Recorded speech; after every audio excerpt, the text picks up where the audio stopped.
नमस्ते साथियों।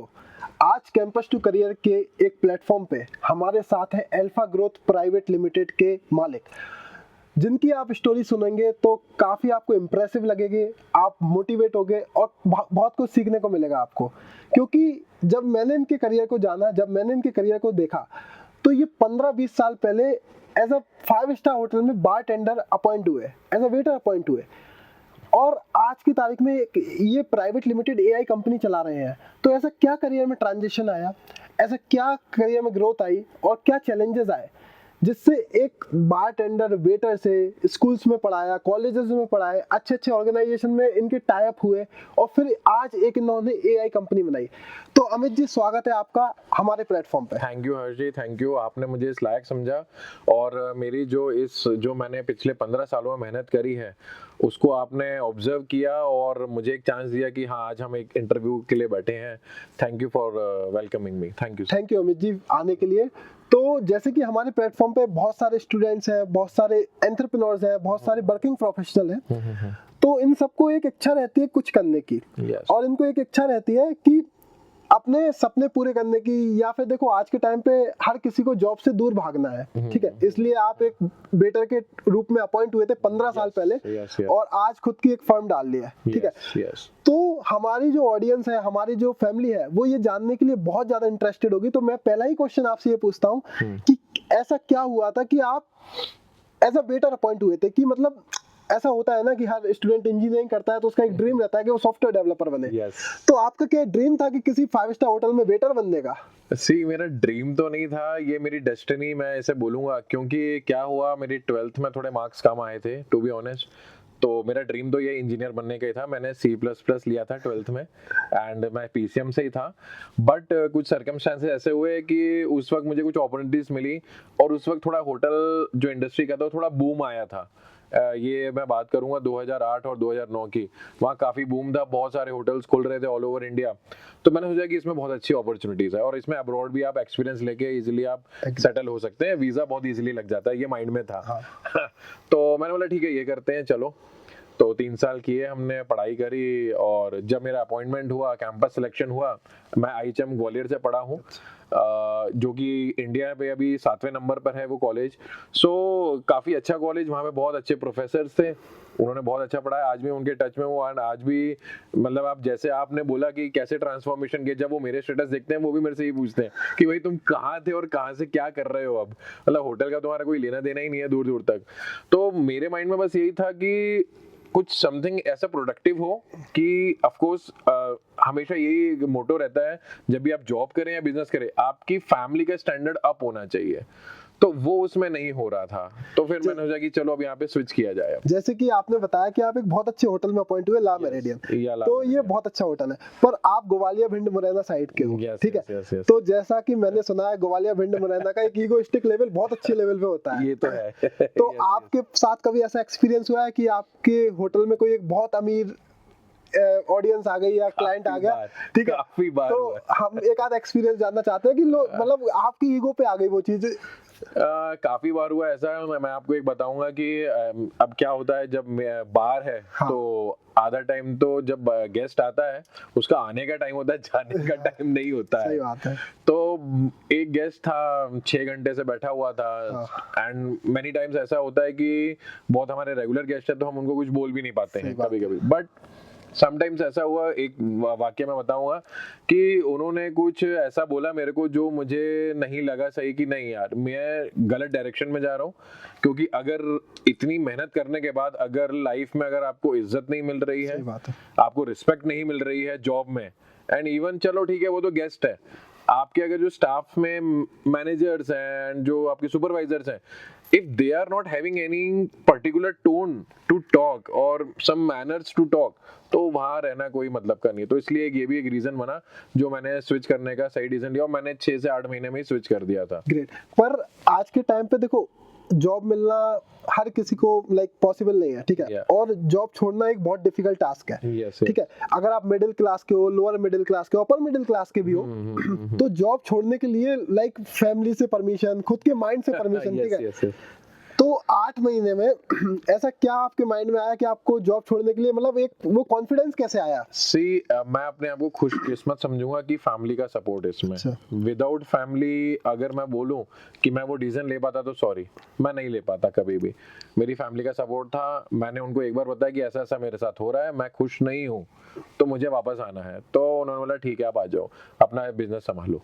तो मैंने फटाफट डिसीजन लिया और मैंने वाइंड अप करके मैं वापस ग्वालियर पहुंच गया दिल्ली से। अच्छा, ये जो मैं पूछ रहा हूँ वो एक थोड़ा मोटिवेशन हो सकता है लोगों के लिए। अगर आपके हिसाब से अगर आप वो कंटिन्यू रखते अपना प्रोफेशन, ठीक है, तो आज की तारीख में आप आज जो हो उससे ज्यादा बेटर हो सकते थे कि अभी बेटर हो आपके हिसाब से? अभी मैं लाइफ अपने हिसाब से जी रहा हूँ। ठीक है, एग्री। वहां पर क्या होता है, वो नौकरी नौकरी ही होती है, किसी के नौकर हो। यस, आप चाहे शेफ बन जाए, हाँ। हेड शेफ बन जाए, मैनेजर बन जाओ होटल के, वो आपको गेस्ट कब आपको क्या कुछ बोल के चले जाएगा, इट यू नेवर नो। तो मेरे को ये लगता है कि अगर फैमिली का सपोर्ट है और आपकी फैमिली बिजनेस में है तो आपको एक बार जरूर डिसीजन लेना चाहिए कि एक वक्त जरूर सोचना चाहिए एक बार कि हम बिजनेस या कोई स्टार्टअप करें। जरूरी नहीं है कि जॉब ही करनी है, आप ये सोचें कि अपनी स्किल्स के ऊपर पहले काम करें और जॉब जनरेट करें, तो ये हमारे देश के लिए भी अच्छा होगा। तो ऐसा मैंने सोचा कि हम स्किल्स पे काम करूंगा मैं अपनी, और जॉब को जनरेट करूंगा। तो स्टूडेंट के लिए आप क्या सजेशन देना चाहेंगे इस वाले पॉइंट पे कि पहले एक्सपीरियंस लो इंडस्ट्री का, उसके बाद स्टार्टअप करो, या फिर अगर आपके पास टाइम है, आपकी एज कम है, या आप 3rd या 4th ईयर अपने कॉलेज में हो, तो उसी टाइम से आप स्टार्टअप बिल्ड करने में लग जाए? इन दोनों पॉइंट में आप किस पे जाना चाहेंगे? मैं इसमें बोलूंगा कि जो स्टूडेंट्स है ना आज की डेट में, अगर देखा जाए तो उनके माइंडसेट के ऊपर बहुत कुछ काम किया जा सकता है, और हर किसी के माइंडसेट पर ही वो मतलब डिपेंड रहेगा कि वो कॉलेज लेवल पे ही सोच ले कि उसको आगे क्या करना है, क्या पहले उससे एक्सपीरियंस लेकर 4-5 साल के इंडस्ट्री का एक्सपीरियंस लेने में कोई बुराई नहीं है, आप एक्सपीरियंस लीजिए। बट अगर किसी का माइंडसेट ऐसा है कि नहीं मैं बिना एक्सपीरियंस के भी इतना बड़ा स्टार्टअप कर सकता हूं, तो वो माइंडसेट के बारे में बोलूंगा। तो इसके लिए कोई पर्टिकुलर रूल नहीं है, तो मैं ये बोलूंगा कि स्टूडेंट्स के माइंडसेट के ऊपर पूरी कहानी घूमेगी। तो उसमें स्टूडेंट्स ये कर सकते हैं कि जो अपने कॉलेज के जो शुरुआती ईयर्स हैं, 1st ईयर 2nd ईयर, तभी से वो प्लानिंग करना स्टार्ट कर दें कि उनको आगे क्या करना है। और अगर उनको लगता है कि नहीं हमें तो एक्सपीरियंस चाहिए, क्योंकि एक फाइनेंशियल फ्रीडम होना चाहिए, क्योंकि बहुत सारे स्टूडेंट्स के लिए यही रहता है कि फाइनेंशियल फ्रीडम अगर नहीं हुई तो मेरे ऊपर बैकफायर ना हो जाए, तो एक माइंडसेट। और यहाँ पर आता है मैनिफेस्टेशन, पॉजिटिव माइंडसेट। तो आप मैनिफेस्ट करेंगे जैसा वैसा होगा लाइफ में। मैनिफेस्टेशन पे आपने बात की, आज के टाइम पे ये सबसे इम्पोर्टेंट चीज है, ठीक है, जैसा आप सोचोगे वैसा आप बन जाओगे, ठीक है। तो फेलियर पे आपका क्या पॉइंट ऑफ व्यू है कि लाइक देखो अब स्टूडेंट किसी की एज 17 ईयर है, 18 ईयर है, या फिर लाइक जो जॉब का एक्सपीरियंस लेके भी आया है मार्केट में जिसकी एज 25 ईयर है, स्टार्टअप जैसे कल्चर में या बिजनेस कल्चर में क्या होता है कि जब कोई फेलियर आता है तो वो डिक्लाइन मोड पे चला जाता है। यस, नेगेटिव थॉट्स आते हैं। तो फेलियर जब आया उसको कंसिस्टेंसी के साथ उस पे काम करके आगे बढ़ना, वो कैसे हो सकता है? उस पे मैनिफेस्टेशन अपन कैसे ला सकते हैं? इसकी कुछ प्रैक्टिसेस होती हैं। बहुत सारे लोगों को, बहुत सारे बच्चों ने और ऑल ओवर वर्ल्ड लोगों ने द सीक्रेट बुक पढ़ी है, बट उसके अंदर वो सारे प्रिंसिपल्स नहीं लिखे गए हैं जो एक्चुअल में प्रैक्टिस होते हैं। तो पॉजिटिव माइंडसेट करने के लिए देयर आर मेनी प्रैक्टिसेस, जो मैंने एक आपने सुना होगा, बॉब प्रॉक्टर का नाम सुना होगा। उनकी एक स्टूडेंट है स्वाति महापात्रा, वो मुंबई में रहती है, मैं उनसे सीखता हूँ और अभी भी मेरी उसमें उनके साथ ट्रेनिंग चल रही है। अभी मेरा ऑलरेडी 6 महीने का कोर्स उनके साथ हो चुका है, but still I am learning, advance level पे मैं उनके साथ सीख रहा हूँ। तो मैंने उनसे बस यही सीखा है कि आप जैसा माइंड में ठान लेंगे वैसा होगा। फेलियर्स आना भी जरूरी है, अगर एकदम आपको सक्सेस मिल रही है तो वो भी प्रॉब्लम है सर, वो भी प्रॉब्लम है। अगर सडन सक्सेस मिलना उसके बाद फिर फेलियर आना तो वहां पर वो फिर लॉस होगा। तो मैं कहता हूँ कि फेलियर आने चाहिए, मैं तो कह रहा हूँ स्कूल लाइफ में भी आने चाहिए, क्योंकि जितने फेलियर्स आएंगे आप उतने मजबूत होंगे और लाइफ में किसी भी सिचुएशन को आप फिर हैंडल कर पाएंगे। क्योंकि आपको सक्सेस मिलती जा रही है, सडनली उसके बाद फेलियर आए तो आप उठ नहीं पाएंगे। तो ये है कि फेलियर आने दीजिए, कोई प्रॉब्लम नहीं, माइंडसेट पॉजिटिव रखें एंड बुक्स पढ़े, अच्छी बुक्स पढ़े rather than watching this Netflix and all. जैसा कि आपने कहा कि अभी आप ट्रेनिंग कर रहे हो, तो इस एज पे आके भी अगर आपका ट्रेनिंग कर रहे हो या कुछ सीख रहे हो और आजकल स्टूडेंट्स का क्या हो गया है कि मैंने जहाँ तक देखा है कि अब तो जो स्टूडेंट्स रहते हैं वो बुक लेने में भी लाइक सोचते हैं कि वो सोचते हैं सारा कुछ कंटेंट डिजिटल है, ठीक है। पर इस बात पे तो मैं भी एग्री करूंगा कि अगर आप रीडिंग स्किल को बढ़ाते हैं तो कहीं ना कहीं वो माइंड शार्प तो होता है, करता है। ठीक है। तो आपका इस पॉइंट ऑफ व्यू पे क्या कहना है, जैसा कि आपने बताया आपने बहुत सारी डिग्रियां की हैं, अभी भी आप करेंटली कुछ अच्छे मैनेजमेंट स्कूल से कुछ ट्रेनिंग्स वगैरह कर रहे हैं? अभी मैं आईआईटी पटना से पढ़ाई कर रहा हूँ और आईएम कोझिकोड से भी चल रहा है मेरा कुछ कोर्सेज। क्या बात है। तो अभी आप आईआईटी और आईएम दोनों बिल्कुल टॉप टियर 1 कॉलेजेस के साथ जुड़े हुए हैं। Yes yes yes. तो इसका कहीं ना कहीं आपको बेनिफिट मिल रहा होगा। यस मिल रहा है, बहुत बहुत। तो मैं यही जानना चाहता हूँ कि ये जो कंसिस्टेंसी आ रही है इस स्टेज पे कि हम रोज कुछ ना कुछ नया सीखें, वो कैसे आता है? सी इसके लिए आपको क्या मैं सजेशन दूंगा सभी स्टूडेंट्स को, और मैं कहता हूँ वर्किंग प्रोफेशनल को भी, कि माइंड में हमारे ना इंडियन जो माइंडसेट है ना पीपल का, वो ये है कि नहीं मास्टर डिग्री तक कर लो, उसके बाद ठीक है हो गई पढ़ाई, अब हम जॉब करते रहेंगे, बिजनेस करते रहेंगे, एक्सपेरिमेंट्स करते रहेंगे। नहीं, this is not the final stage. आप अपनी जो स्किल्स के ऊपर तो ऑफ कोर्स आपको काम करना ही करना है, बट जो न्यू टेक्नोलॉजी आ रही है वो आपको सीखनी पड़ेगी। अब जस्ट फॉर एग्जांपल ये कोई बात नहीं होती कि अगर आपने बीएससी करी तो मैं आईटी नहीं सीख सकता, ये हमारे माइंड का ब्लॉकेज है। तो मैनिफेस्टेशन में ये ब्लॉकेजेस दूर हुए मेरे।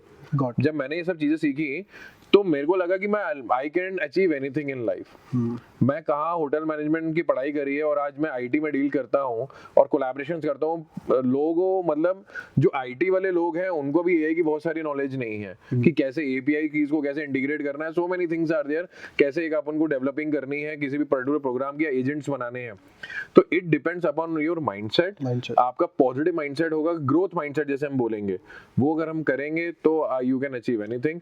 और मैं लास्ट सजेशन बस यही दूंगा अभी इस टॉपिक पर कि आप लोग स्किल्स के ऊपर तो काम करे, but do some enrolments in some courses, online courses भी करें, डिजिटल मार्केटिंग के कोर्सेज हो वो करें, कुछ भी हो जो आपको लग रहा है ये मैं कर सकता हूँ। मैं तो कह रहा हूँ अगर आपको वीडियो एडिटिंग की भी करने का मन कर रहा है तो आप सीखें, क्या बुरा है यार। वीडियो एडिटिंग से भी लोग बहुत बड़ा अपनी डिजिटल मार्केटिंग एजेंसीज बना रहे हैं, वो सिर्फ एक ही काम करते हैं, डिजाइनिंग एंड एडिटिंग, और इनकी बहुत लाखों का टर्नओवर है उनका महीने का। सही। तो अभी इन सब क्वेश्चन से मेरे माइंड में एक छोटा सा टर्म आ रहा है, तो मैं जानना चाहूंगा कि इस पे आपकी क्या सोच है। एक मेरे माइंड में आ रहा है कि अर्ली सक्सेस इज हार्मफुल, कि अभी क्या हो रहा है कई सारे जो अर्ली फाउंडर्स है ना, या उनको थोड़ा फेम मिल रहा है सोशल मीडिया पे। बिल्कुल बिल्कुल। अब मैंने देखा है कि 17-18 साल के बच्चे कई अच्छे कॉलेजेस में सेमिनार देने जा रहे हैं, ठीक है, उनको बहुत सारा फेम मिल रहा है, फंडिंग मिल रही है, बिल्कुल इन्वेस्टर से मिलने का मौका मिल रहा है, ठीक है। पर क्या पता 3-4-5 साल बाद उनका जो आइडिया है, जो उनका वेंचर है, वो थोड़ा डिक्लाइनिंग में आ जाए, ठीक है। पर उनकी एक्सपेक्टेशन शुरू से ऐसी हो गई है कि नहीं हमें सक्सेस ही मिलेगी। सी इसमें मैं ये कहना चाहूंगा, पहली बात तो मैं उनको कॉन्ग्रेचुलेशंस करूंगा कि अगर उनको अपॉर्चुनिटीज मिल रही है, फंडिंग मिल रही है, तो बहुत बड़ी चीज है, क्योंकि लोगों को ये भी नहीं मिल रही है, काफी बच्चों को तो ये भी नहीं मिल रही है। बट उसको डाइजेस्ट करना सीखें। अगर आपको करोड़ों की फंडिंग मिल रही है, लाखों की फंडिंग मिल रही है, उसको आप डाइजेस्ट करें एंड लाइफ में ये सोचें कि हम इसके आगे और क्या। ये हमारे पास सबसे बड़ा एग्जांपल है मिस्टर एलोन मस्क, ग्रेट, जो आज की डेट में भी सीख रहे हैं। 8 कंपनियों के मालिक हैं, स्टिल उन्होंने एक लॉ ही चेंज कर दिया कि रॉकेट ऊपर गया और वापस कैसे आना है, वो लॉ उन्होंने चेंज कर दिया। अगर मैं जस्ट भगवान से प्रे कर रहा था कभी कभी, काश डॉक्टर एपीजे अब्दुल कलाम आज होते हैं हमारे बीच और वो देख के बहुत खुश होते। वो जहाँ से भी ये चीज देख रहे होंगे, क्योंकि उनका बहुत ये फिजिक्स में और उनका बहुत मास्टरी थी। तो ये सब चीजें अगर एक इंसान कर सकता है। अब अगर मैं आपसे यही पूछूं कि एलोन मस्क तो बहुत अभी ज्यादा एजेड तो नहीं है, ठीक है, तो वो कैसे सीख रहे हैं, वो कैसे कर पा रहे हैं? It's all because positive mindset, growth mindset and learning habit. वो हमेशा यही सोचते हैं कि अब ये जो नया आया उसको मैं कैसे सीखूं, इसके साथ मैं कैसे कोई कंपनी कोलैबोरेट करके स्टार्ट करूं एंड कैसे डोमिनेट करूं फिर। और वो कहते हैं हमेशा first learn and then earn. हम कभी कभी उल्टा सोचते सोचते हैं हैं। अर्निंग कैसे हो जाए फटाफट। सीखने का नहीं सोचते हैं। आप थोड़ा टाइम आपको देना पड़ेगा, 1-2 साल देना इसमें पड़ेगा। मैं एक चीज ऐड ऑन करना चाहूंगा, एक अच्छा पीयर ग्रुप भी मैटर करता है मेरे साथ। हाँ, जिसको हम कहते हैं लाइक माइंडेड ग्रुप बहुत मैटर करता है। अगर उसमें से एक डिस्ट्रैक्टेड वाला होगा तो माइट भी हो सकता है आप इन्फ्लुएंस हो जाए। और इस चीज पे आपका क्या कहना है कि एक अच्छी कंपनी तभी ग्रो होती है जब आपकी टीम बहुत अच्छी हो? टीम अच्छी होनी चाहिए। तो इस पे अपन आते हैं कि टीम में क्या खूबियां देखें, मैनेजमेंट स्किल क्या देखें, क्योंकि आप मैनेजमेंट के स्टूडेंट थे, फिर आपने टीचिंग लाइन में आए, फिर आप एक एआई कंपनी रन कर रहे हैं। तो अगर कोई कंपनी का फाउंडर या स्टार्टअप्स का जो एंटरप्रेन्योर देख रहा है, तो वो अपनी टीम में ऐसी क्या मैनेजमेंट स्किल देखे कि वो बंदा उसके साथ लॉयल रहे और थोड़ा लॉन्ग टर्म रहे? तो मैंने जैसे कि आपके क्वेश्चन में ही एक वर्ड आया लॉयल। अगर 2 पर्सन है हाँ। जो कि बहुत ज्यादा एक सुपर इंटेलिजेंट है और एक एवरेज है, बट सुपर इंटेलिजेंट में आपको बहुत बार मिलेगा कि उसके अंदर एटीट्यूड होगा। क्यों? क्योंकि वो सोचता है कि मेरे से अच्छा कोई नहीं। तो जहां ये आ जाता है ना, तो ऐसे लोगों को अपनी टीम से थोड़ा सा दूर रखें तो ज्यादा फायदा होगा। आप एक एवरेज वाले के साथ कोलैबोरेशन कर लें, आप उसको हायर करें। सबसे पहला पॉइंट तो ये होना चाहिए कि आपको अगर लाइक माइंडेड कम्युनिटी बनानी है तो आप ऐसे लोगों का चुनाव करें कि जो आपकी टीम के लिए लॉयल तो रहे, बट आपकी टीम कितनी भी बड़ी हो जाए, आपका बिजनेस कितना भी बड़ा हो जाए, बट ना तो आपके अंदर एटीट्यूड आए और ना ही टीम के अंदर एटीट्यूड आए। एंड यहाँ पर जो मेन रोल प्ले करेगा डायरेक्टर और सीईओ का करता है कि वो कैसे ट्यून करके सारी चीजों को चलाते हैं। दूसरा पॉइंट अगर हम बात करें कि जो आपने अपॉइंटमेंट किया है उसकी स्किल्स क्या हैं, जो कि आज की डिमांड है टेक्नोलॉजी से रिलेटेड। क्योंकि आप किसी भी फील्ड को उठा लें, आप न्यूज चैनल उठा लें, आप कहीं पे भी कर लें, एआई इंटीग्रेशन हो चुका है। तो आप सबसे पहले ये चेक करें कि क्या उस इंसान के अंदर उतनी स्किल्स हैं, तभी तो वो आपको आउटपुट देगा। तो ये 2 पे हमको काम करना चाहिए। और उसके बाद जब आप अपॉइंटमेंट करते हैं तो आपको थोड़ा सा समय देना पड़ेगा, स्पेस देना पड़ेगा। आप उसको बार बार पोक ना करें कि आप इतने वक्त में क्या कर रहे थे, आपको ये चीज अब करनी चाहिए थी। अगर आपने उसको अपॉइंट किया तो फिर आप उसको थोड़ा फ्री स्पेस दें। फिर आप जज करें।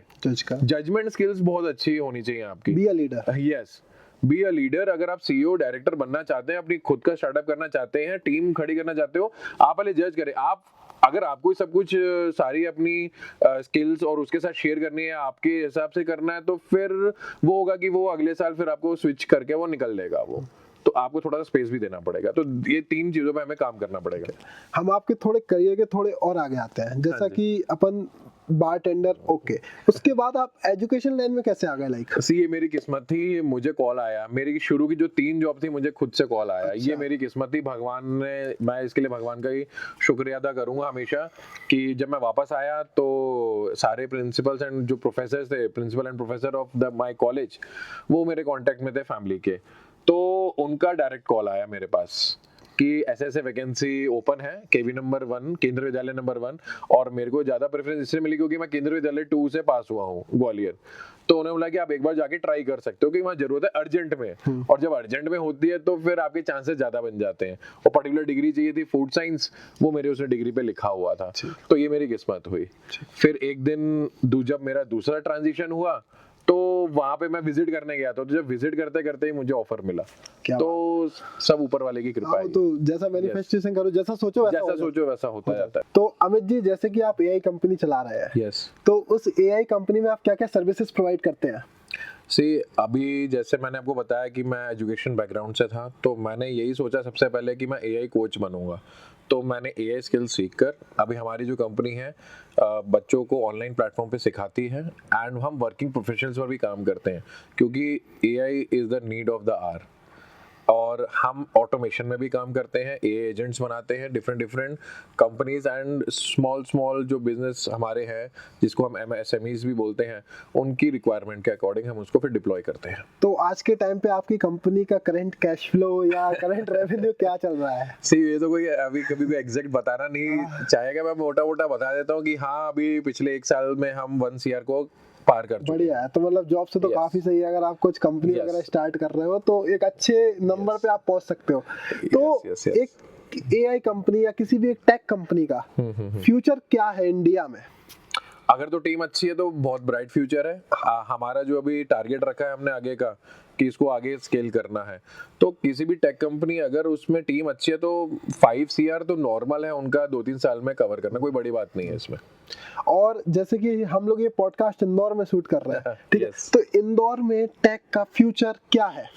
मैं तो कहता हूँ कि अगर यहाँ इंदौर लेवल पर अगर हमने काम कर लिया अच्छे से टेक पर, वो दिन दूर नहीं कि बैंगलोर और पुणे का हब यहाँ पर शिफ्ट हो जाए। ग्रेट। यहाँ इतनी कैपेसिटी है, इतनी कैपेबिलिटी है। यहाँ इंदौर में नमकीन के अलावा भी बहुत सारे कामों में काम किया जा सकता तो है। इंदौर में पोए, जलेबी, इन सब के अलावा भी बहुत सारी चीजें बहुत- बन सकती बहुत। है और बन रही है, ठीक है। इंदौर में काफी IT पार्क बन रहे हैं, काफी ज्यादा ग्रोथ है, और सबसे अच्छी चीज क्या है कि हमारे जो CM साहब है वो बहुत ज्यादा इन्वेस्टमेंट ला रहे हैं MP में, तो आप उसका फायदा उठाइए, बिल्कुल। ठीक है।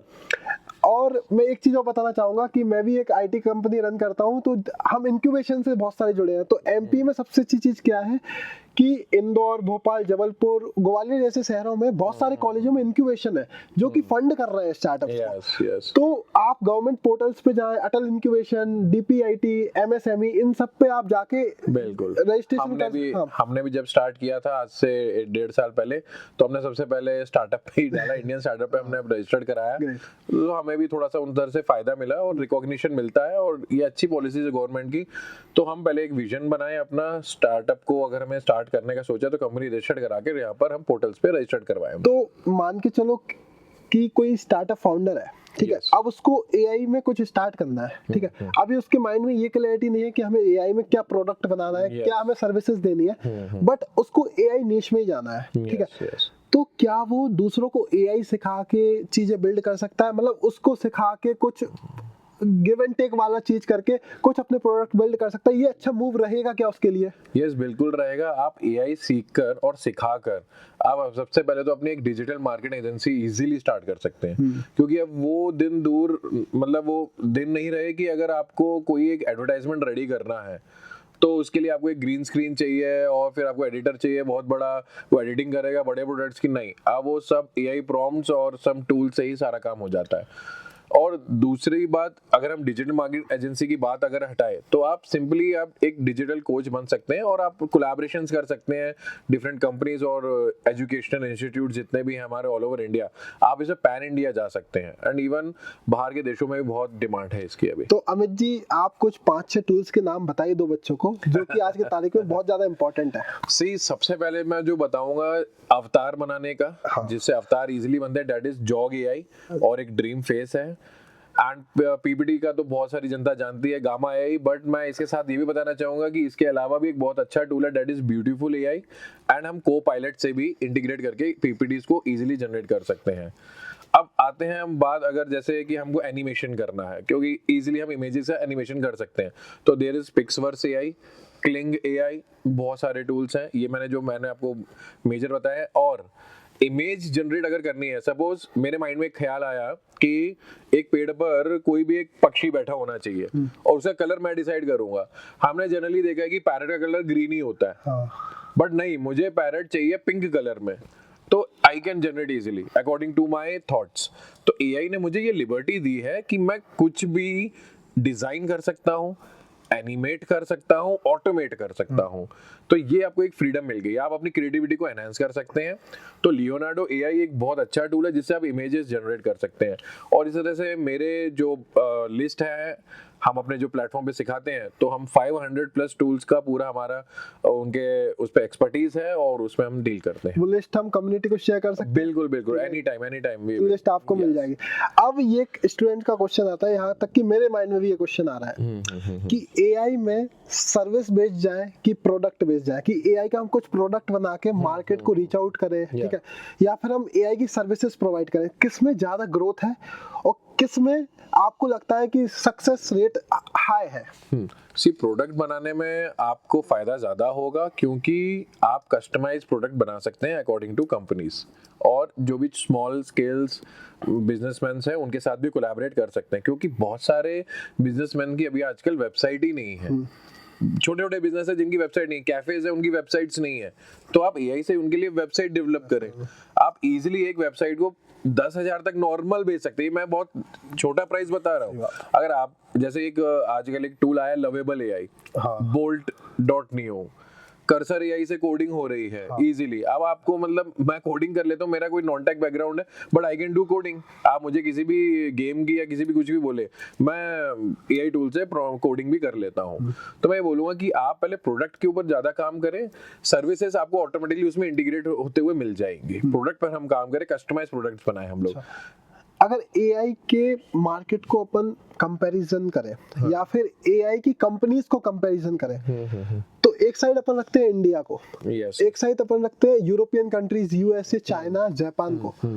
तो दोनों में क्या फर्क है? एक फर्क तो मेरे को क्लियर दिख रहा है आर&डी का। ये तो सबसे बड़ा फर्क है कि इंडिया आर&डी पे काम नहीं कर रही है, ठीक है? बिल्कुल। पर इंडिया एक बहुत कह सकते हैं कि इधर एम्प्लॉइज बहुत कम रेट में मिल जाते हैं, ऐसा बोलते हैं, सारे लोग बोलते हैं। सर्विस बेस्ड कंपनी है, ठीक है, हम सर्विस दे सकते हैं। बट इंडिया में आर&डी का जो कल्चर है वो कैसे अच्छे से आ सकता है? एक तो ये क्वेश्चन है मेरा कि इंडिया में आर&डी कैसे अच्छे से आ सकता है। दूसरा ये क्वेश्चन है कि इंडिया में जो एआई कंपनीज चल रही है और यूरोपियन कंट्रीज या यूएसए में जो चल रही है, उनमें अंतर क्या है?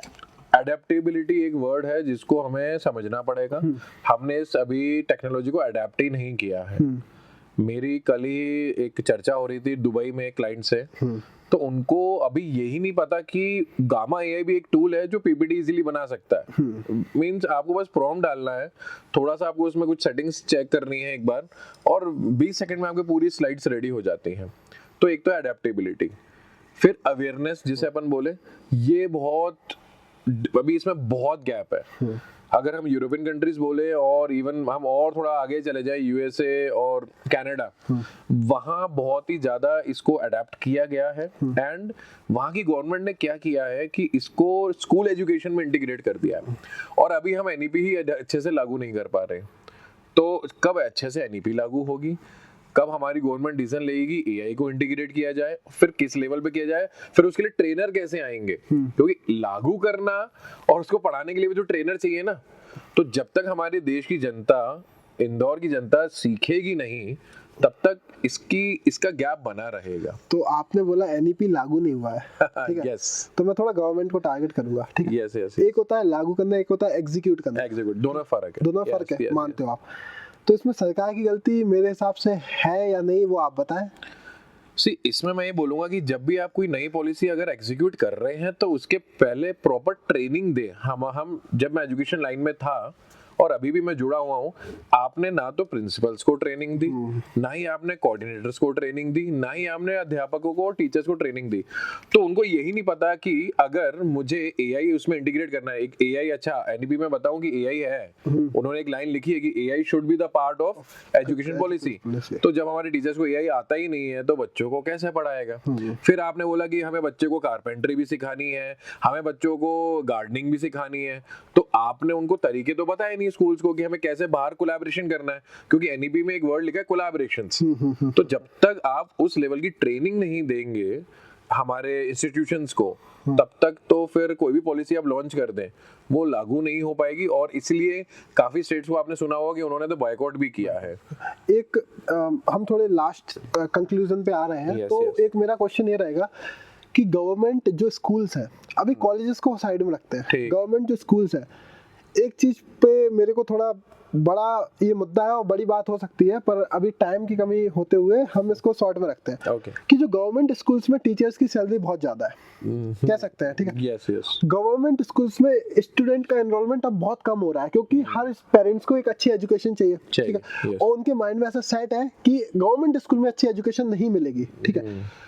तो हम कोई ब्यूरोक्रेट्स नहीं है, हम कोई गवर्नमेंट एम्प्लॉय नहीं है, ठीक है? बट हम एक आम नागरिक होते हुए इस चीज में कैसे कंट्रीब्यूट कर सकते हैं कि मान के चलो इस वीडियो को 10,000 लोग, 1 लाख लोग, जितने भी लोग देख रहे हैं, तो वो फॉलो कर सकें कि भाई जो गवर्नमेंट स्कूल्स में, देखो कल के दिन हमारे बच्चे होंगे, कल के दिन जो ये देख रहे हैं इनके बच्चे, तो उनके माइंड में एक ऐसा सेट हो जाए कि भाई गवर्नमेंट स्कूल में भी पढ़ाई होती है, या फिर हम गवर्नमेंट स्कूल में भी अपने बच्चे को भेज सकते हैं, क्योंकि वो ऑर्गेनाइजेशन तो रन हो रही है, ठीक है? और जनरल पब्लिक की पीपल के जो मनी से है उसी से ऑपरेट हो रहा है वो चीज, तो उसका यूटिलाइजेशन सही नहीं हो रहा है। तो कैसे अपन इसमें आगे बढ़ सकते हैं? मैंने जहाँ तक इसको समझा, ये मेरे भी आया था काफी दिमाग में कि इसको हम कैसे गवर्नमेंट तक भी इजीली पिच करें, कि इसमें हमको ये देखना पड़ेगा कि जो हमारे जो लोकल एमएलएज होते हैं, विधायक जी होते हैं, उनसे हम मुलाकात करें, क्योंकि उनसे बात हमारी आगे तक इजीली पहुंच सकती है। अगर वो हमको सपोर्ट करेंगे तो इजीली हम गवर्नमेंट के जो करिकुलम जो भी डिजाइंड है उसमें हम इसको इजीली लागू करा सकते हैं। उस स्ट्रक्चर को हम थोड़ा सा मतलब डिफाइन कर सकते हैं और उसको एक वेल स्ट्रक्चर वे में बता सकते हैं कि नहीं, अगर हमने इस पे काम किया आने वाले 5 सालों में, क्योंकि कुछ भी एकदम अचानक तो नहीं होगा, हमें लगातार 5 साल तक काम करना पड़ेगा, देन उसके बाद हम देखेंगे कुछ चेंज। बट अगर देखा जाए पहले से बहुत काफी सुधार हुआ है गवर्नमेंट स्कूल्स में, बट स्टिल अभी माइंडसेट वही है पेरेंट्स का कि नहीं, क्वालिटी नहीं मिल रही है। तो क्वालिटी इसलिए नहीं मिल रही है क्योंकि कहीं ना कहीं अडेप्टेबिलिटी और एक वो जो होता है ना कि नहीं गवर्नमेंट जॉब लगी है तो अब ठीक है, अब आराम से हम अपना करेंगे, सब अपना हिसाब किताब जो भी रहता है उनका टीचर्स का, तो वो ना हो। हमें देश के लिए सोचें, क्योंकि हम अभी भी पीछे हैं, डेवलपिंग है। हम भले ही अभी हम 3rd वर्ल्ड लार्जेस्ट कम्युनिटी बन गए हैं, मतलब इकोनॉमी में आ गए हैं, बट उसके बाद भी हम डेवलपिंग वो वर्ड लगा हुआ है कि इंडिया स्टिल डेवलपिंग, डेवलप्ड नहीं हुआ है अभी तक। तो उसके लिए सबको सबकी सोच को चेंज करना पड़ेगा और सबको थोड़ा बहुत सोचना पड़ेगा कि नहीं, हमें अब अपने बच्चों पर काम करना है और देश के लिए कुछ करना है। ठीक है, तो ये जो पूरा पॉडकास्ट था ये एआई के आसपास रिवॉल्व हुआ है, ठीक है। क्योंकि आपने देखा कि एक नॉर्मल इंसान जो कि एक वेटर था, वो फिर स्कूल इंडस्ट्री में आया, वो अलग अलग कॉलेजेस में पढ़ाने गया, फिर अपनी खुद की एआई कंपनी रन की। तो 15 साल में एक नॉर्मल इंसान ने एक प्राइवेट लिमिटेड कंपनी रन करके सीआर्स में रेवेन्यू करके कुछ ना कुछ अचीव किया है, ठीक है। तो आज के टाइम पे अगर किसी को एआई कंपनी बिल्ड करनी है तो वो किस तरीके से अपनी चीजों को स्टार्ट करके एक कैश फ्लो वाले मॉडल पे आ जाए, ये तो हम समझ गए हैं पूरे टॉक में कि एआई की नेसेसिटी तो है, ठीक है। एआई की नेसेसिटी है और आप इसको नहीं बोल सकते कि ये मतलब यूजफुल नहीं है, क्योंकि आप पहले जाएंगे तो अगर 20, 40, 50 साल पहले आएंगे तो इलेक्ट्रिसिटी आई थी तो लोगों ने कहा था कि ये हमें हार्म कर सकती है, ये हमारी बॉडी के लिए नुकसानदायक है।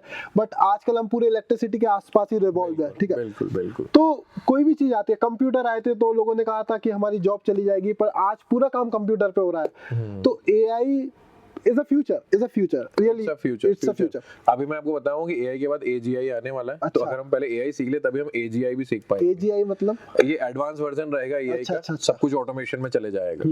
तो ऑटोमेशन एक अच्छा यूज किया हमने टर्म।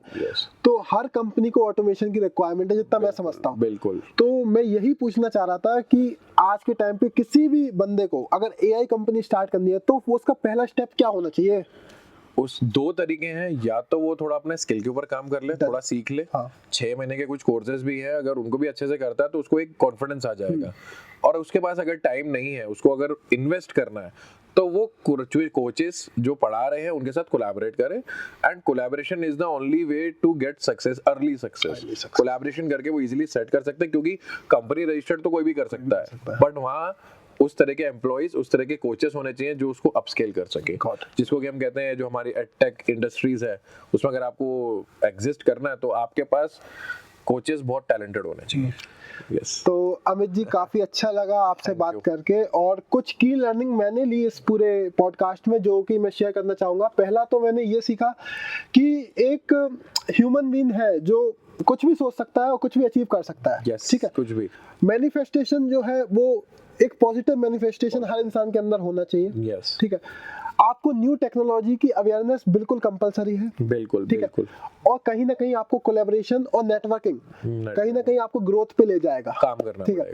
और अगर आप किसी को कुछ कमिटमेंट दे रहे हो इन वर्क, ठीक है, इन सोसाइटी और अपनी कंपनी में भी, तो वो फुलफिल करना इम्पोर्टेंट है। ठीक है, बिल्कुल। और एक अच्छी टीम होना बहुत इम्पोर्टेंट है, बिकॉज टीम ही आपकी कंपनी को रन कर रही है एक तरीके से, ठीक है। तो ये काफी सारे इंसाइट हमें बहुत छोटे से समय में मिले। थैंक यू अमित जी हमारे प्लेटफॉर्म पे आने के लिए, आपने अपना समय निकाला। थैंक यू अमित जी, आप लास्ट में कुछ कहना चाहेंगे हमारे देश के लिए, हमारे इंदौर के लिए कुछ? अगर आप लास्ट में 2 शब्द कहना चाहें तो हम बहुत खुश होंगे उस चीज से। मैं हमेशा बस यही बोलूंगा देश की जनता के लिए और खासकर बच्चों के लिए, क्योंकि बच्चे जो है वो फ्यूचर है हमारी कंट्री का। और ये जेनजी है, इनके पास बहुत क्रिएटिविटी है, बहुत मतलब इंटेलिजेंस जिसे हम कहते हैं ना, इनका हमसे ज्यादा है। हम 90s के हैं और ये 2000 के बाद आए हैं, ये 21st सेंचुरी में आए हैं। तो इनके और इसमें ये डिफरेंस मैंने देखा, इनके पास क्रिएटिविटी ज्यादा है।